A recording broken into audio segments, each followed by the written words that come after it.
Hey guys, स्वागत है आप सभी का अभ्यास पॉइंट के इस यूट्यूब चैनल पर। दोस्तों, आज की क्लास में हम बात करने वाले हैं क्लास 10th की एक नई पोएम जिसका नाम है द बॉल पोएम। इस पोएम को लिखने वाले जो हमारे ऑथर है उनका नाम है जॉन बैरीमैन। जॉन बैरीमैन इसके पोइट है। एक बार हम बात कर लेते हैं ये जो बॉल पोएम है उसमें किस संदर्भ में बात की गई है।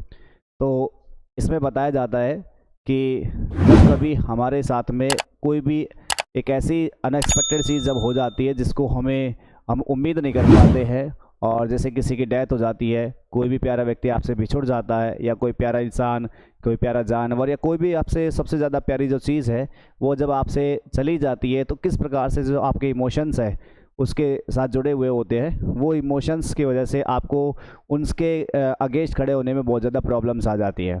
और इसी प्रकार से हमारे यहाँ पर ये जो पोइम है उसमें एक रेफरेंस दिया जा रहा है एक बॉल का। एक बच्चे की बॉल है और उस बॉल के साथ में उस बच्चे के जो सेंटिमेंट्स है, उसके जो उम्मीदें हैं, उसकी जो एक तरीके से कह सकते हैं इमोशंस है वो जुड़े हुए हैं। और जब बॉल चली जाती है तो उसके बाद में वो बच्चा जो है उस बॉल के लिए बहुत ज़्यादा रोने लग जाता है। कुछ ऐसा ही वाक़या हमारे जीवन में भी होता है। जब हमारे पास में हमारे सबसे प्रिय जो वस्तु होती है, कोई हमारा सबसे प्यारा जो हमारे इंसान होता है, कोई जानवर जो होता है, जब हमारे साथ से रहते रहते इतने साल हो जाते हैं और उसके बाद सडनली उसका जब डेथ हो जाता है या हमसे दूर जब वो चला जाता है तो हमें उनसे बहुत ज़्यादा याद आती है। तो उस समय पर हम अपनी लाइफ को किस प्रकार से स्टैंड कर पाए, उस समय पर हमारी लाइफ जो है आगे हम कैसे बढ़ा पाए, उसी के लिए हमारे यहाँ रेफरेंस में इस पोएम को लिखा गया है द बॉल पोएम। चलिए हम स्टार्टिंग करते हैं इस पोएम को। A boy losses A ball, he is very upset. इस कविता में बताया गया है कि एक लड़का जो है वो इस बॉल को खो देता है और वो लड़का बहुत ज़्यादा इसमें दुखी हो जाता है, अपसेट हो जाता है। एक बॉल जो है डज नॉट कॉस्ट मच। आप सभी को पता है कि बॉल की जो कीमत है वो ज़्यादा नहीं होती। Nor is it difficult to buy another ball, और ना ही इतना डिफ़िकल्ट है किसी दूसरी बॉल को ख़रीद पाना। आप सभी जानते होंगे इस बात को कि भाई बॉल जो है उतना ज़्यादा पैसे की भी नहीं आती, लेकिन वो क्या कहता है कि why then is the boy so upset. तो फिर ये लड़का जो है इतना ज़्यादा अपसेट क्यों है, इतना ज़्यादा दुखी क्यों है? क्योंकि उस बॉल के साथ उस बच्चे के जो इमोशंस हैं, जो अपने सेंटिमेंट्स हैं वो जुड़े हुए हैं। वो देखता है कि भाई मेरे जो बचपन है एसी बॉल के साथ गुजरा है, तो उस बॉल की वजह से बहुत ज़्यादा वो दुखी हो जाता है। Read the poem to see, इस कविता को पढ़ते हैं to what the poet thinks, कि कवि जो है वो क्या सोचता है। हैज़ बीन लॉस्ट, इस बॉल के खोए जाने पर, and what the boy has to learn. और इस कविता में हम ये देखेंगे कि जो लड़का है वो क्या सीखता है जब उसकी बॉल चली जाती है। From the experience of losing something, किसी चीज़ को खो जाने के अनुभव से वो लड़का जो है वो क्या सीख पाता है। तो ये हमारे पास एक रेफरेंस वाली पोइम है, क्योंकि ऐसा लगभग हर किसी व्यक्ति के साथ होता है कि जब उससे उसका सबसे प्यारा व्यक्ति, वस्तु या जानवर जो है जब उसको वो छोड़कर चला जाता है, तब उस समय पर वो किस प्रकार से अपनी लाइफ को स्टैंड कर पाए, किस तरीके से अपनी लाइफ को आगे बढ़ा पाए, ये इस पोएम में हम पढ़ने वाले हैं। तो देखते हैं। What is the boy now who has lost his ball. अब वो लड़का जो है वो क्या कर रहा है। Who has lost his ball, जिस लड़के ने क्या कर दिया, अपनी बॉल को खो दिया है। ये लड़का जो है वो क्या कर रहा है। हु हैज़ लॉस्ट, जिसने खो दिया है किसको, अपनी बॉल को। What is he to do, अब उस लड़के के पास करने के लिए क्या है। What is he to do, अब उस लड़के के पास करने के लिए है क्या। आई सा इट गो, मैंने इसे देखा। इट किसके लिए आ रहा है, बॉल के लिए। मैंने इस बॉल को देखा, गो जाते हुए देखा। लेखक कहता है यहाँ से कि मैंने उस लड़के की बॉल को जाते हुए देखा। और बॉल कैसे जा रही थी, मैरीली बाउंसिंग, बड़ी खुशी से, बड़े प्रसन्नता के साथ। मैरीली, बड़े प्रसन्नता से या खुशी से, क्या करते हुए, बाउंसिंग। बाउंसिंग मतलब उछलते हुए। ये बॉल जो है बड़ी प्रसन्नता से उछलते हुए जाते चली गई डाउन द स्ट्रीट। पहले तो कहाँ चली, गली में होकर के चली गई। एंड देन, और फिर मैरीली ओवर, बड़े वहाँ से प्रसन्नता के साथ में, there it is in the water, कहाँ चली गई, ये वाटर चली गई। वाटर का मतलब यहाँ पर किसी वाटर के सोर्स की बात हो रही है। अब ये वाटर सोर्स जो हो सकता है, कोई समुद्र हो, कोई पॉन्ड हो सकता है, कोई यहाँ पर झील हो सकती है, तो वाटर सोर्स की बात की जा रही है। तो कहता है लेखक हमारा कि what is the boy now, वो लड़का जो है अब क्या कर रहा है जिस लड़के ने इस बॉल को खो दिया, अपनी बॉल को खो दिया। What is he to do, उस लड़के के पास करने के लिए क्या है, अब ही टू डू उसके पास करने के लिए है क्या। मैंने इसे देखा, इसे किसे, बॉल को कैसे देखा, जाते हुए देखा। ये बॉल जो थी बड़ी मैरीली, बड़ी खुशी से बाउंस कर रही थी। बाउंस मतलब उछलना। ये बॉल जो है बड़ी खुशी से उछलती गई डाउन द स्ट्रीट, कहाँ उछलती गई, गली में होकर के। एंड देन, और फिर वहाँ से, उस गली में से मैरीली ओवर, बड़ी खुशी से वहाँ से निकल गई। There it is in the water, कहाँ चली गई, किसी वाटर शोर्स मतलब किसी समुद्र में वो चली गई। तो यहाँ बात की जा रही है कि जो बॉल है वो चली जाती है कहाँ पर, समुद्र में। बॉल उसकी पहुँच से काफ़ी दूर हो चुकी है। फिर आगे बात करते हैं। No use to say oh there are other balls, an ultimate shaking grip fixes the boy as he stands rigid trembling, staring down all his young days into the harbor where his ball went. I would not intrude on him. लेखक कहता है यहाँ से कि no use to से, उस लड़के से ये बात कहने का कोई फायदा नहीं है। नो यूज टू से, कहने का कोई फायदा ही नहीं है उस लड़के से। कौन सी बात, कि वो लड़के देयर आर अदर बॉल्स, की बेटा और भी बहुत सारी बॉल्स हैं, मैं तुझे और बहुत सारी बॉल्स में से एक लाके दे दूंगा। ये बात कहने का उस लड़के से कोई फायदा नहीं है कि देयर आर अदर बॉल्स, की बेटा और भी बहुत सारी बॉल्स है। एन अल्टीमेट शेकिंग ग्रिफ, और इस प्रकार से एक अल्टीमेट का मतलब अंतिम, एक अंतिम शेकिंग ग्रिफ, शेकिंग का मतलब बिल्कुल हिला देने वाला, झकझोर देने वाला, बिल्कुल एक हिला देने वाला ग्रिफ का मतलब दुख जो है।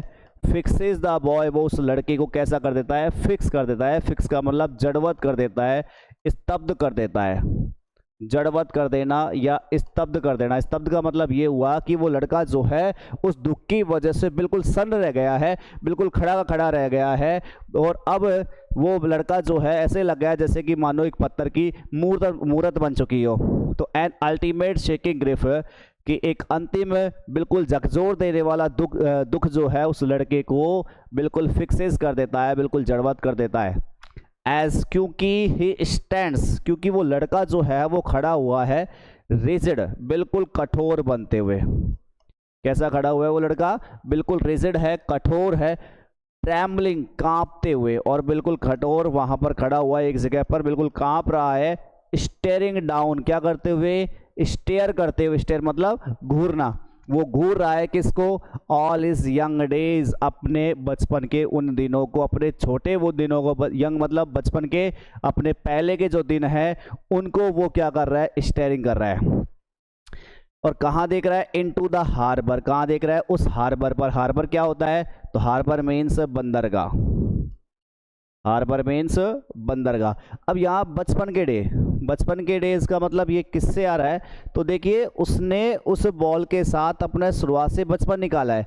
छोटा जब वो बच्चा था, जब ये बिल्कुल एक तरीके से कह सकते हैं छोटा बच्चा था, तभी से वो उस बॉल्स के साथ में खेल रहा था। तो वो बॉल जो है वो उसके बचपन के से साथ में है, तो बचपन के जो दिन है उस बॉल के साथ में चले गए, उसकी यादें, उसके वो एक तरीके से सेंटिमेंट्स, वो सारी उस बॉल के साथ में चली गई है। तो इसलिए वो अपने यंग डेज को निहार रहा है एक तरीके से। यंग डेज का मतलब है वो बॉल जो है उसको वो घूर रहा है, निहार रहा है। और कहाँ देख रहा है, इनटू द हार्बर, उस बंदरगाह। बंदरगाह क्या होता है, सी पोर्ट, जिसको अपने समुद्र के किनारे पर जहाँ से माल को उतारा या चढ़ाया जाता है, वो तो उसे हम बोलते हैं सी पोर्ट, बंदरगाह। तो ये इस बंदरगाह की तरफ देख रहा है, और किसको देख रहा है, उस बॉल को। बॉल का मतलब ऐसे है ऑल हिज यंग डेज, क्योंकि उसके सारे जो बचपन के जो दिन है वो उस बॉल के साथ में खेला करता था। जहां पर हिज बॉल वेंट, और वहीं पर उसकी बॉल चली गई। वो सीपोर्ट जो है, वो हार्बर जो है, वहां पर उसके बच्चे की बॉल चली गई है। तो क्या क्या पढ़ लिया हमने अभी तक इसमें, कि ये जो बच्चा है वो अब क्या कर रहा है, जिस बच्चे ने अपनी उस बॉल को खो दिया था, अब उस बच्चे के पास करने के लिए कुछ है नहीं। अब लेखक कहता है कि मैंने इस बॉल को देखा, जाते हुए देखा और ये बॉल जो थी बड़ी खुशी से उछलते उछलते पहले तो स्ट्रीट में चली गई, फिर वहाँ से बड़ी मैरिली बड़ी खुशी के साथ में वहाँ से किसी सी में चली गई, किसी समुद्र में चली गई। अब मैं उस लड़के से अगर यूँ कहूँ कि भाई आपको दूसरी बॉल दिला दी जाएगी, तो इस बात का कहने का कोई फ़ायदा नहीं है। नो यूज टू से, इस बात का कहने का कोई फ़ायदा नहीं है कि देयर आर अदर बॉल्स, के अन्य बॉल्स भी है। और अब उसकी जब बॉल चली गई है तो एक अल्टीमेट शेके ग्रिफ जो है, बिल्कुल अंतिम रूप से बिल्कुल झकझोर देने वाला जो दुख है, वो उस लड़के को जड़वत कर देता है। जड़वत कर देने का मतलब सन्न कर देता है, स्तब्ध कर देता है। ये लड़का जो है वो स्टैंड्स खड़ा हुआ है, बिल्कुल रिजिड, कठोर, ट्रैम्बलिंग, कांपता हुआ, और घूर रहा है किसको? अपने यंग डेज को। यंग डेज मीन्स अपने उस बचपन के दिनों को, जिन दिनों को उसने अपने बॉल के साथ में निकाले, उन यंग डेज को वो निहार रहा है। देख रहा है किसकी तरफ? हार्बर, उस बंदरगाह की तरफ देख रहा है जहां पर वो बॉल जो है वो चली गई। अब लेखक आगे कहता है यहां से, I would not intrude on him a dime, another ball is worthless। लेखक कहता है I would not intrude on him, intrude on यानी to interfere, हस्तक्षेप करना।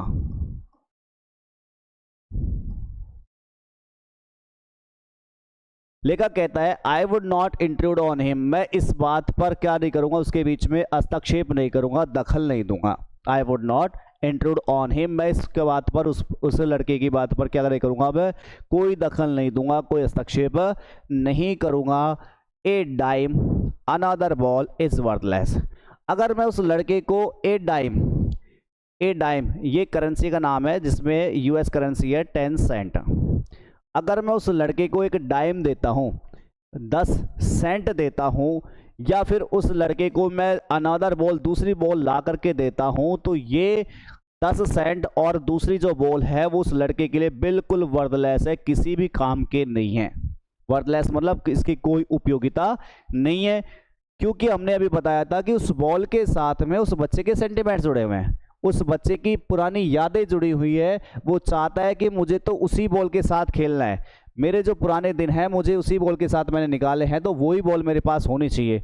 अब चूंकि बॉल जा चुकी है, तो अगर मैं उस बच्चे को 10 सेंट में ला करके देता हूँ, दूसरी बॉल ला करके मैं देता हूँ, तो ये बॉल, ये 10 सेंट जो है वो उसके बच्चे के लिए कैसे है? बिल्कुल वर्थलेस है, किसी भी काम के नहीं है। नाउ अब he senses first responsibility in a world of possessions. अब उस लड़के को सेंसेस सीखना है, समझना है।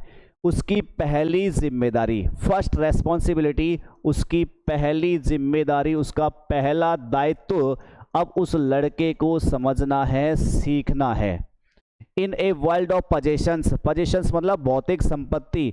इस भौतिक संपत्ति की दुनिया में, भौतिक जगत की दुनिया में अब उस लड़के को अपना पहला, एक तरीके से कह सकते हैं पहली जो दायित्व है, पहला जो कर्तव्य है, पहली जो उसकी रेस्पॉन्सिबिलिटी है, उसको सीखना है। अब कौन सी रेस्पॉन्सिबिलिटी की बात की जा रही है यहाँ से? एक तरीके से कह सकते हैं कि पहला उस बच्चे को अपना जीवन का पहला सबक जो है वो सीखना है इस भौतिक संसार की, इस दुनिया में। क्योंकि आप सभी जानते हैं कि दुनिया जो है वो भौतिक, फिजिकल वर्ल्ड है, पोजेशंस की दुनिया है, भौतिक दुनिया है। तो इसमें क्या कुछ होने वाला है उसको इस लड़के को सीखना है। यहाँ से क्या सीखना है? People will take balls, balls will be lost always little boy. क्या सीखना उस लड़के को?